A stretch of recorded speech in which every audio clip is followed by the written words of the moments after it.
des mots du genre il faut c'est la Côte d'Ivoire qui a besoin de l'aide internationale. Tout le monde a besoin de l'aide internationale, monsieur, jusqu'à preuve du contraire.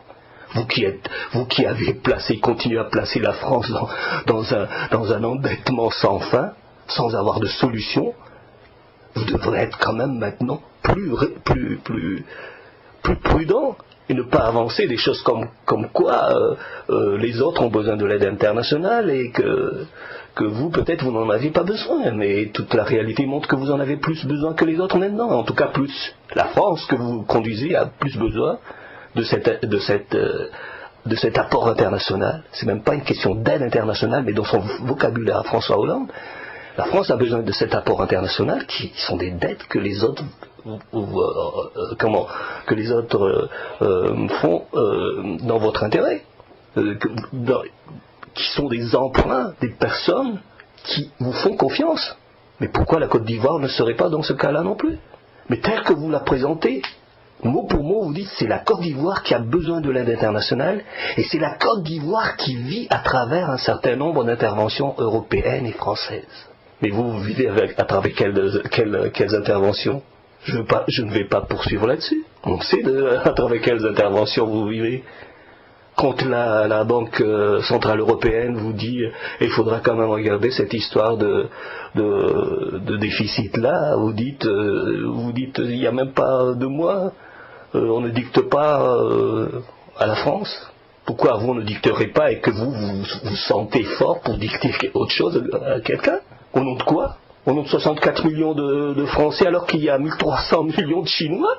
C'est des choses comme ça me blesse pas. Moi je suis blasé déjà avec cette histoire, je suis blindé et blasé. Mais je tiens quand même à montrer que ça me plaît pas du tout.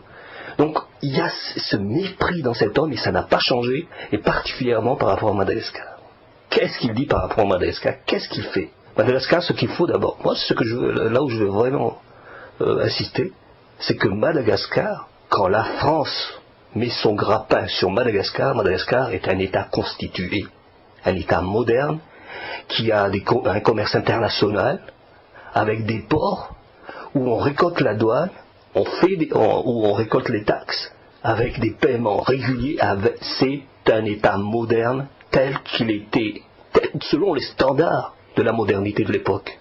C'est à ce pays-là, en 1896, que la France décide d'imposer sa mainmise, d'abord sur sa diplomatie, sur notre diplomatie.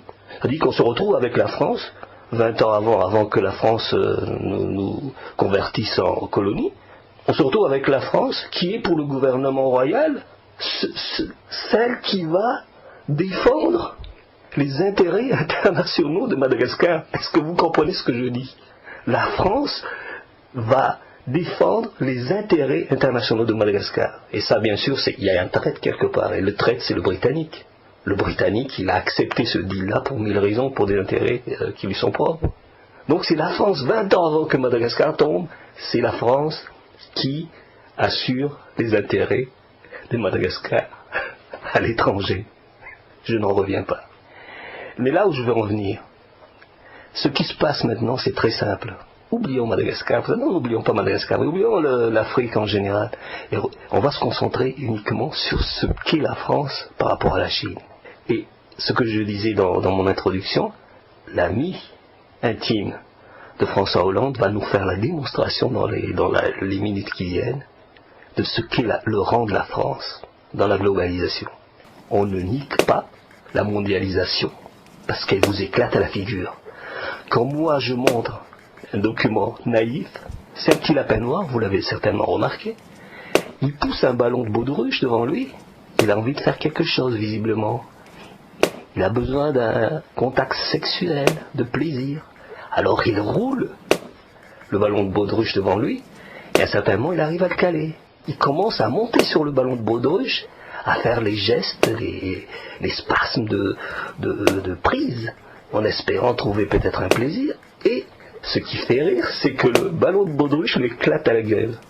Je n'aurais jamais trouvé une meilleure image de ce qu'est la France de François Hollande. Il néglige la mondialisation, la réalité de la mondialisation. Il veut niquer cette mondialisation et elle lui éclate à la gueule.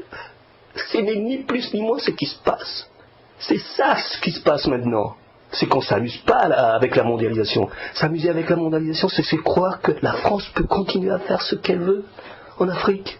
Qu'elle va installer qui elle veut, qu'elle va faire, elle va décider par exemple, ce qui est très embarrassant pour les gens qui apprécient l'Afrique, les Français, et scandaleux pour moi en tant qu'Africain. Elle va décider par exemple sur Madagascar, c'est très simple, prenons. Oui, Madagascar c'est un pays pauvre. Quoi ? Il n'y a qu'à voir le rapport entre la richesse française et la richesse malgache. Soit. Même si on a quand même une explication objective de l'état de la richesse malgache, à cause de la politique française coloniale, je veux bien jouer là-dessus. Mais ce qui se passe, Monsieur Hollande, ce qui se passe, c'est que dans ce monde mondialisé, les Chinois ne sont pas plus différents de vous quand vous attaquiez alors Madagascar avec vos navires en 1896, comme dans ces documents-là.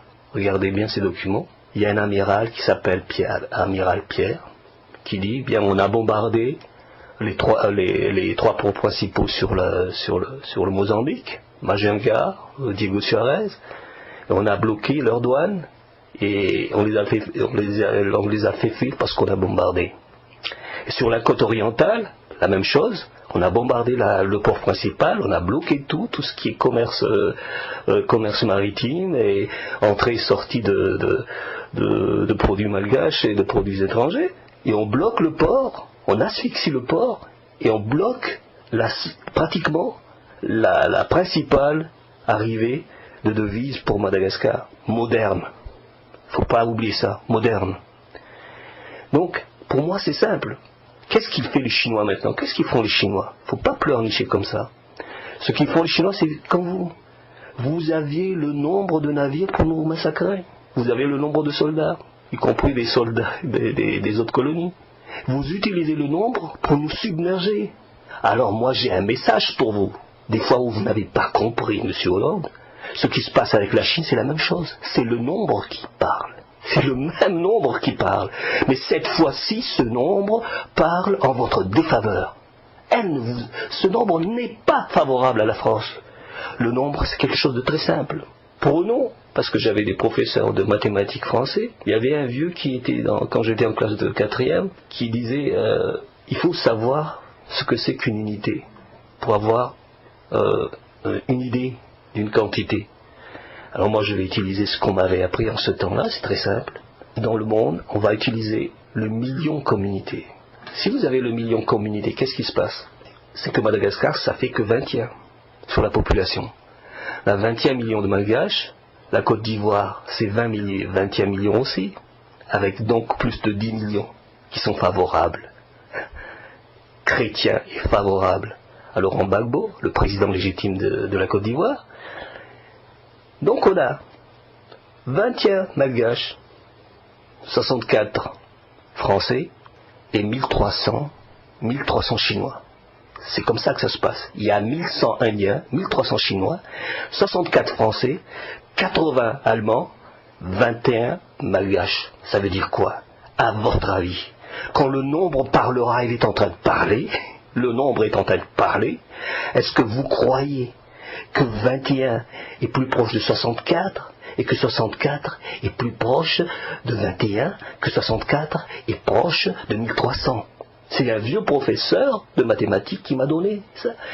Un bon mathématicien doit avoir une idée, un ordre d'idées des quantités, sinon il n'est pas un mathématicien. Il se trouve que moi, je me considère comme mathématicien, en tout cas arithméticien.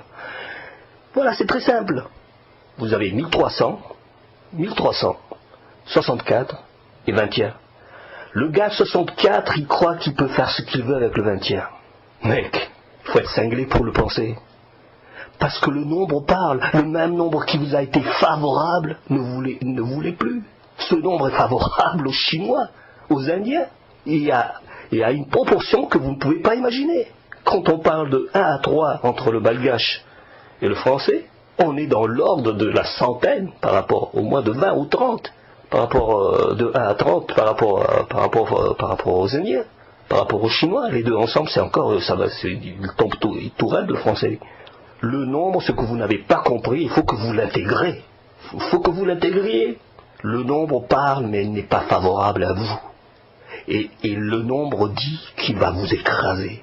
Et le nombre a une nationalité actuellement. Elle a une force, elle a un pouvoir qui s'appelle la Chine. Alors moi, soyez méprisants envers le malgache.